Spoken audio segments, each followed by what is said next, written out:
during a period where you could be only three things. You could be an engineer, a doctor, or a loser. Otherwise, my children, imagine them starting their life with a $200,000 debt. So I spoke to a few CEOs and asked them, what skills do you expect from students who are coming in? And one of them said, I will not hire anybody who does not have his own AI assistant. Present government is preparing Hyderabad as the AI capital of India. Even Elon Musk says 10 years from now, there will be no jobs. Nobody will work. So if somebody say democracy is the best way of government, and you call it debate, there are hundreds of books written. 30, 40 years ago, we would not teach students how they can become better scholars and thinkers using the typewriter. This is something different from previous technologies. Yeah. Like you would not make a truck with a truck. In the software will generate other software, and now it can do it itself. If people watch it, it's a bonus. If they don't, it doesn't matter. Hello, everybody. Welcome to IMT Hyderabad podcast. This session is a very interesting one. We are moving into the area of teaching, education, higher education, and generation changes, which is happening across. IMT Hyderabad has been here more than a decade, and now we are looking into a new phase of teaching and learning. And while doing so in our postgraduate program review, we are interacting with a number of resource persons, expert from India and abroad. We are very happy that today we have among us Professor Muqtedar Khan from University of Delaware. He is a very prominent, globally known expert, thinker, writer, author on geopolitics and the political situation across the world. His famous podcast and YouTube channel, Conversation, is a very popular one in India and abroad. Today, we have the very fortunate occasion of listening to him later this afternoon, on geopolitics, on globalization, and what is happening in and around the world. In this session of podcast, we will focus on what kind of educational changes we have been seeing and what has happened in our higher education scenario. So welcome, Professor Khan, to IMT Hyderabad. We will typically confine ourselves to teaching learning situation where we are seeing that the students are prime concern in higher education. There is a generational change, the way they learn, way they approach our syllabuses. And what we are talking about, or Gen Z or Gen Alpha very soon. What kind of changes do you see back there in US in your classroom from the students a decade ago or 20 years back, and now how they emerge? Thank you very much for having me. You have a beautiful campus, and I was quite impressed. It's a bit far from the center of the city, but it is. You have tremendous resources. So one of the things that has happened in the United States is there is a kind of certain disillusionment among students from educational background. So the things that I admired about the U.S. education when I went from India to the U.S., those things are not admired now, and I'll explain to you shortly. I have a very unusual background. I have a bachelor's in engineering and a master's in MBA, and then I did a PhD in international relations. And so I tell my students that I grew up in India during a period where you could be only three things. You could be an engineer, a doctor, or a loser. So I was not a loser. I didn't want to be a doctor. And so there was no other choice left for me but to become an engineer. So there was a direct connection between degrees and jobs. And that was a challenge of all developing countries. The purpose of education was to get a job and earn a living. That was not the case in the United States. The purpose of education was to learn. So for example, you would find an incoming person on the Wall Street who is going to be trading shares, etc., on the floor of Wall Street, but his degree would be from an elite college where he studied Greek history or philosophy or poetry. So it's not that he's learned accounting or investment strategies in school. Uh, his potential was demonstrated by his education. And so one thing that I noticed is everybody was into reading. Even people who dropped out after high school were reading a lot, and they still do. So to me, that was a fascination that there was no necessary connection between degrees and education. But now, 30 years later, I noticed that there is a demand for connection between the market and education. So if we are not preparing our students for the market, then what's the point of education? And I think the reason for that is the phenomenal cost of education.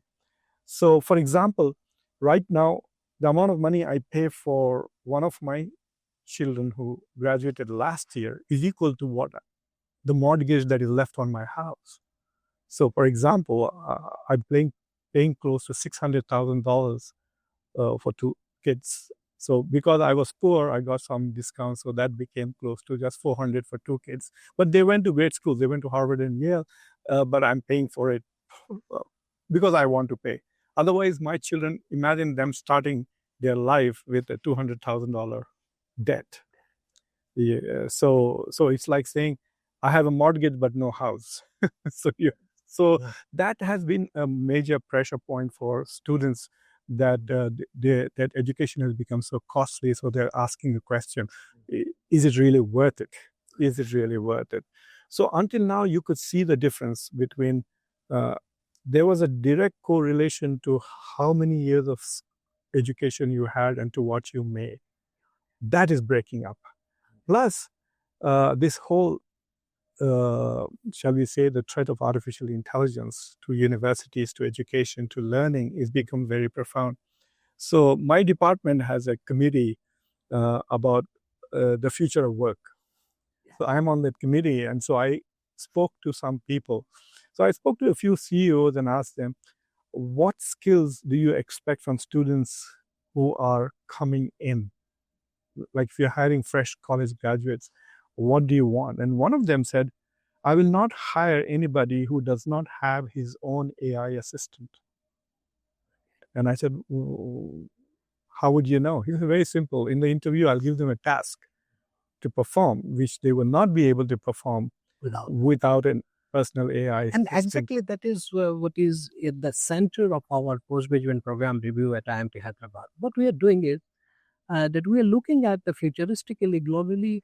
Hyderabad is declared to be High-tech city?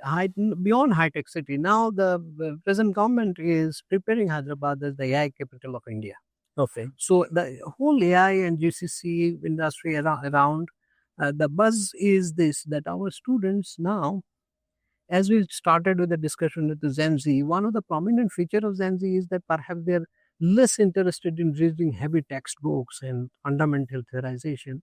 So what we are moving on is that to giving the idea of the subject to how they can achieve or deliver a value-added solution to any issue with the help of AI.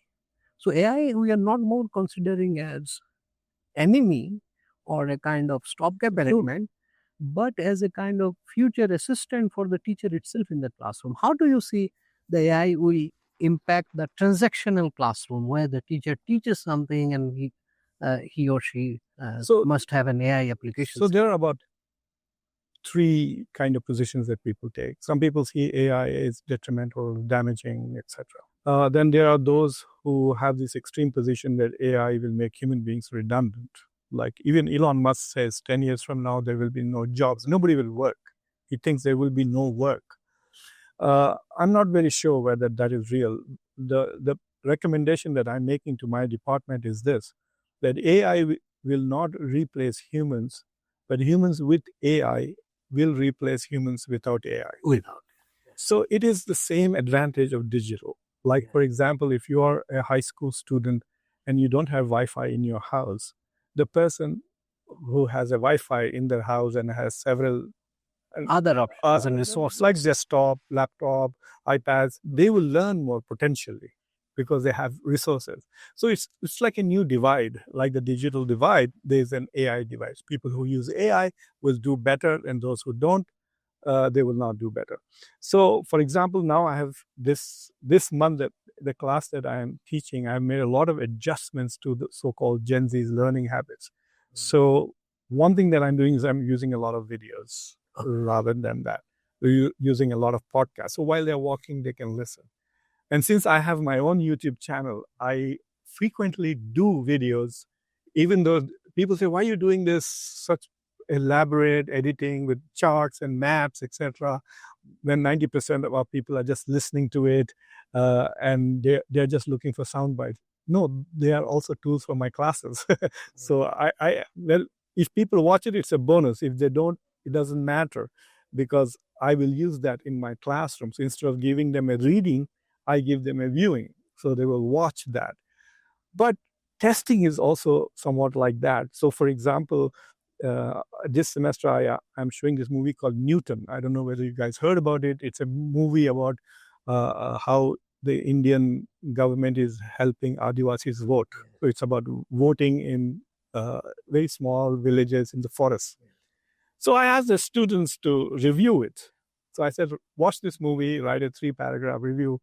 And the first review that I read this morning, the student has a review which has citations in it. So certain scholar says this about the fourth world. And it's very clear that ChatGPT wrote the whole thing. Okay. But the first paragraph is a summary of the movie. So this student is very smart. She watched the movie enough to summarize it in a paragraph. And then she prompted ChatGPT to answer questions about marginalization and franchising of votes. But what she didn't realize is that there are no citations. The paragraph mentions the names of scholars, but she's not referencing, so it's very clear. So I realized that she had done this. And so what is happening is that my sister does AI and robotics, and she was telling me that, Bhaiya, we will lose writing skills. People will not know how to write because everyone will be using. Now we are using ChatGPT and other. Now test them on making videos and audios. So I asked them to upload an audio review of the movie or make a video on this particular topic. So for them, there's an excitement and a challenge there, so they can use their skills from what they're watching. But they have an attention span is one challenge because they're growing up on reels, and so they can't handle, say, a 3-hour documentary. So how do we educate them? So you have to give them in bites.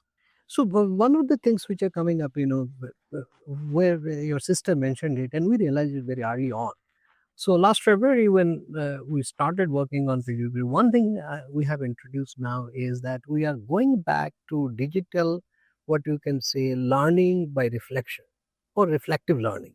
So our students are now have to put up a daily one-liner summary of what they did, and then a weekly post on LinkedIn or any platform where they have to reflect upon what they have learned or not learned, what challenges they face. It may be educational, it may be something logistical, but they have to go back like the old days of diary. Instead of diary, now it is a day one applications where they can have to type in their daily journal. So one way of arresting it to give that window of writing back to us so that we can track them over the 365 days of staying in the campus and what doing. My question is that evaluation, what challenges will be in terms of either we are doing a triangulation of you upload a video, and we started doing this year. Instead of assignment, we are now having digital artifact uploaded, and one way is triangulation. Obviously, you make a chat written assignment along with that in a video and audio uploaded. What else the teacher must look forward to when they're evaluating this generation of AI intensive learning and teaching? So we have a fundamental problem, and that fundamental problem is that the students are more AI, shall we say, literate than the teachers. Yes. So it is a bit difficult for professors who are not themselves on the cutting edge of AI usage to be able to answer the question that you're asking, right? So we have that one problem as to how to know how the young people are knowing, right? Faculties. So that is one problem. So there are some people who still argue that the basic skills of education, which is critical thinking, the capacity to reason, the capacity to connect data, to be able to understand the relationship between a priori assumptions, conclusions, reason, logic, and communication skills, oral as well as written skills, are still important. I think the written skills part will go away in terms of a requirement. But what is important is what we call as prompt engineering. Yes. Yeah. So for example, if you want to write a good research paper, and you want to, like, I'm learning to use ChatGPT to write emails, etc. But the first command I give is, without adding or deleting even one bit, I'm writing this, not you, ChatGPT. Yeah. Then I dictate what I wanted to type. So I'm using it as a typing assistant, basically, because so it's my ego. I want my ideas to be out there, not some random ChatGPT's ideas.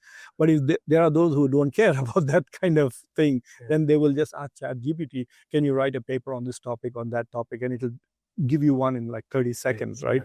So what we have to do is, we have to accept the fact that it's like calculators, right? We have to accept the fact that people will use calculators, so they don't need to memorize tables, but they can work on using calculators to go, because this is the next generation is not going to ponder the problems that we are pondering. Yeah, so they'll take all of these skills to be granted, and even bit more. So what we have to essentially understand is that we have to make sure that there are some fundamental critical thinking capacity that we must impart to students. Thinking and communicating, those are the two important skills. So you will be happy to know that this is another two areas where we look into, that when we do shift towards more AI intensive classroom delivery and curriculum design, these things will be challenged. So upfront, we started with this LinkedIn, Daily Chronicle and all. And another thing, we try to revive, perhaps we are one of the India's only B school with the Oxford Indian style debate club. Okay. So, and it is not like once in a month, it is like daily. So each of my sections, 7 sections of students, they are there every day, 6:30 to 7:30, to debate on an issue decided by them. So the participation was, in the beginning, we said that, okay, you participate, maybe you'll not speak for 3 minutes, maybe 1 minute, half a minute, and you sit down. But we found that both argumentation, value addition is to say something. Somebody asks you a question and you want to articulate what you know.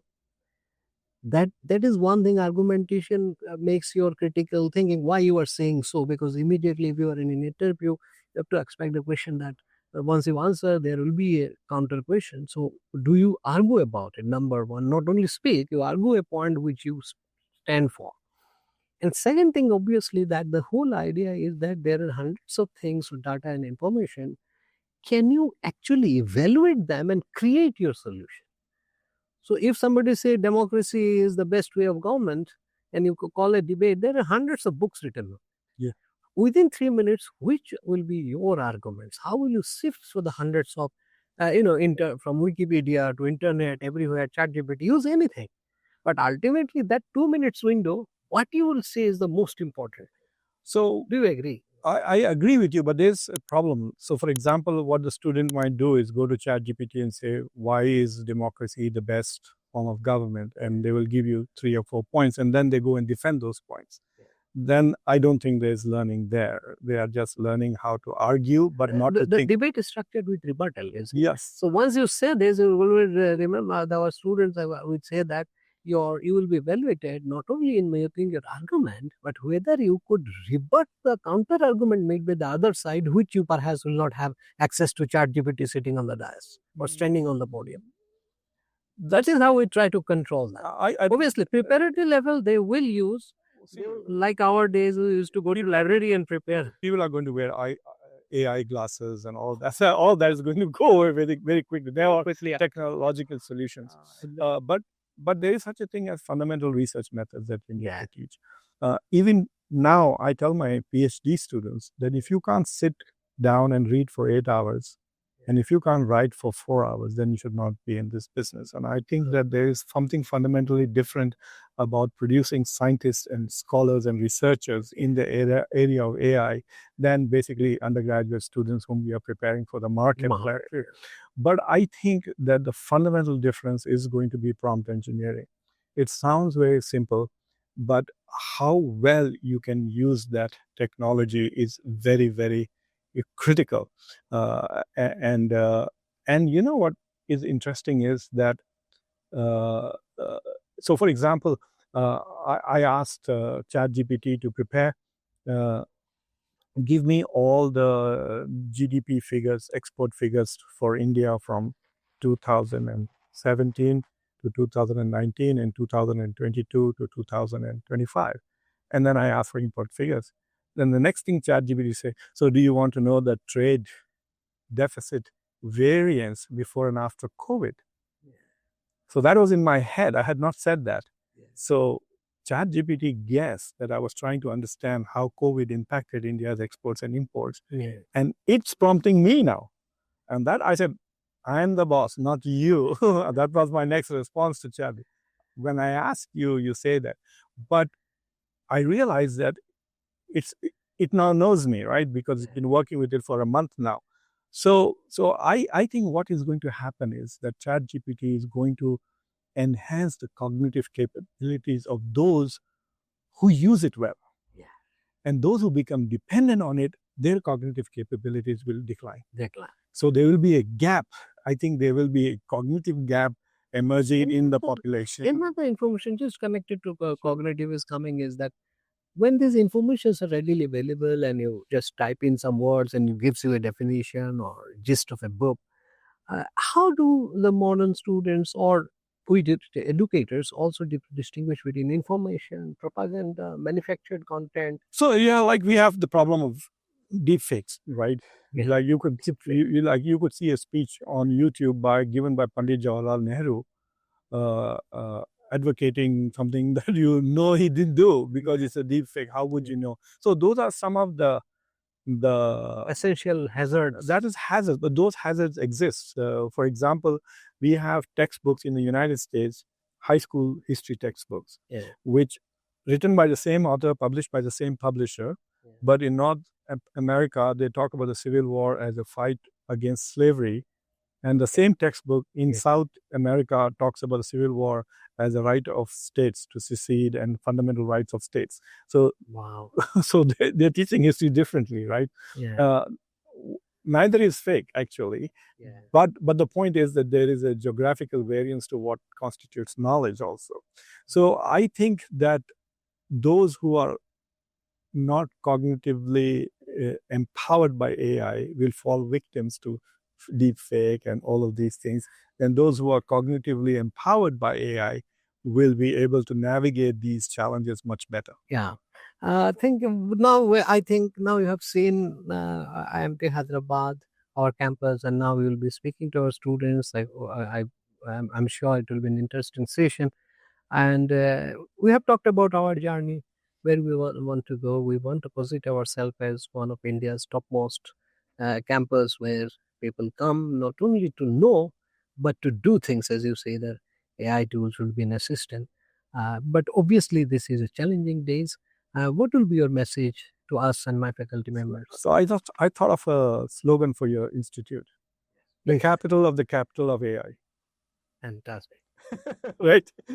Hyderabad is going to be the capital of AI. You should be the capital of AI. I think what is important is that we have to ask ourselves in the age of artificial intelligence, how do we sustain curiosity among students? That is the key. I think as long as the students are curious and they care to know, then they will find ways to know in spite of it. Because at some point, like for example, now I don't remember facts because I know I can instantly Google them. Google. So Google has eliminated certain factual knowledge, but has also empowered me to use data better because it's instantly available to me. So AI is also going to open doors which I need to walk through to become a more effective thinker, writer, author, etc. And that is what we have to, perhaps this is something new. Like 30, 40 years ago, we would not teach students how they can become better scholars and thinkers using the typewriter. We never even did that with computers. But now that we have a tool which is both uh, there's a duality to technology. It is both the medium and the product itself, right? Like Anthony Giddens talks about structure. So this is something different from previous technologies. Like you would not make a truck with a truck, but in the software will generate other software, and now it can do it itself. It's like a self-generating technology. So one thing that is going to happen is that there will be this constant struggle for relevance, I think. So we have been struggling all these years for survival, but now it's not about survival, it's about relevance. So like if AI can do this, why does the world need me? Why does the planet need me? If everything that I can, so what can you bring to the table which is not? So I was in Sri Lanka last week, and one of the questions that I did talk a little bit about AI and its implications, like I will do today. And the students that went into the realm of ethics, essentially the ethics of it. But the problem with with delving with the ethics of artificial intelligence is that I think we need new ethical paradigms to deal with it. The pre-AI ethical paradigms about, for example, let me give you a quick example. So one of my PhD students published a chapter of a dissertation, and when she went to submit the final dissertation, she was being accused of plagiarism because her own one chapter was published out there, and the software was saying you're plagiarizing, and she's telling the software, no, it's just me. And they're saying no. So we had to go, and it was quite a bureaucratic headache for us to deal with it. So sometimes there are going to be flaws in the technology which are not yet ready to go, which will either misguide or create impediments to learning and progress, and we will have to learn so basically the onus is now on us to be more updated than before. Like every time a new version of PowerPoint came, I never bothered to learn new. So this Jugara mentality, you adjust. So I use old technology to do new things, when actually if I spend a little more time learning, then I can use new technology to do new things. And that is where the shift should go, that we learn the new technology as it comes, and it will be I hope IMT Hyderabad will be in that journey. With these words, we are concluding this session.